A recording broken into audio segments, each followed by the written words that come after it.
ఆయనతో ఇక్కడ సంతకం పెట్టించండి. అతను నిన్ను తిరుపతి అన్న పిలుస్తుండు. కోర్టులో బాగా హుషారు చేస్తున్నావాట కదా, అదేదో అన్న కూడా చూస్తాడట. పదా వస్తాలేనాడు.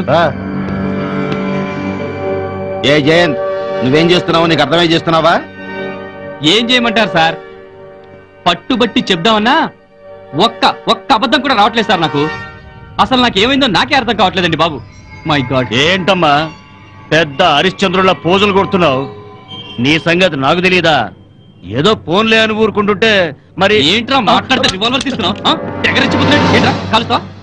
ఇదిగో కాల్చు, కాల్చురా, కాల్చు. ఇలాగైనా కాల్చండి. కాల్చురా, కాల్చు, కాల్చురా.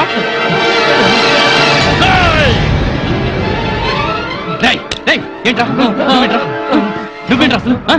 దీనికి అంతటికీ కారణం నువ్వు. ఎవరా నిన్ను ఫోన్ చేయమంది? ఏంట్రా? ఏంటి నేను చెప్పేది విను. ఏంట్రా నువ్వు చెప్పేది? ఏంట్రా నువ్వు చెప్పేది? ఇప్పటిదాకా నువ్వు చెప్పింది నేను విన్నాను. ఇప్పుడు నేను చెప్పేది నువ్వు వినరా? నేనేంటో నా పవర్ ఏంటో నీకు చూపిస్తాను రా. చూడరా, నా కళ్ళలోకి సూటిగా చూడరా. చూడు, పగబగమంటే సూర్యుడు కనిపిస్తారా నీకు? మార్చి మసి చేసేస్తారా. ఏమనుకుంటున్నావురా? నా కళ్ళలోకి చూడగలే దమ్ముందా నీకు? ఉందరా? దమ్ముందా? చెప్పరా, అంత దమ్ముందా నీకు? నీలాంటి వాళ్ళు 1 కోటి మంది కట్టుకొని వచ్చినా నా వెంట్రుక కూడా పీకలేరా మీరు? నీలాంటి అడ్డమైన అవినీతి పరువులందరినీ అడ్డం పెట్టుకుని అందలం ఎక్కాలనుకున్నాను రా. కానీ ఇప్పుడు చెప్తున్నాను రా, అరచేత్తో మిమ్మల్ని అందరినీ అణగదొక్కి పడేస్తాను. మిమ్మల్ని అందరినీ నామరూపాలు లేకుండా మళ్ళీ జన్మంటూ లేకుండా మిమ్మల్ని అందరినీ ఏరి పారేస్తాను రా.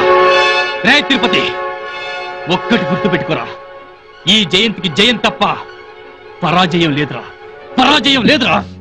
Mind it. ఆవేశపడకండి.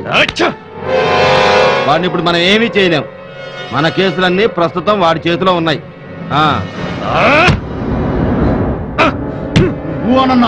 అని లేపేస్తావనా? అవునన్నా, వాడిని చంపేస్తావన్నా. Dead body తీసుకొస్తావన్నా? అవునా?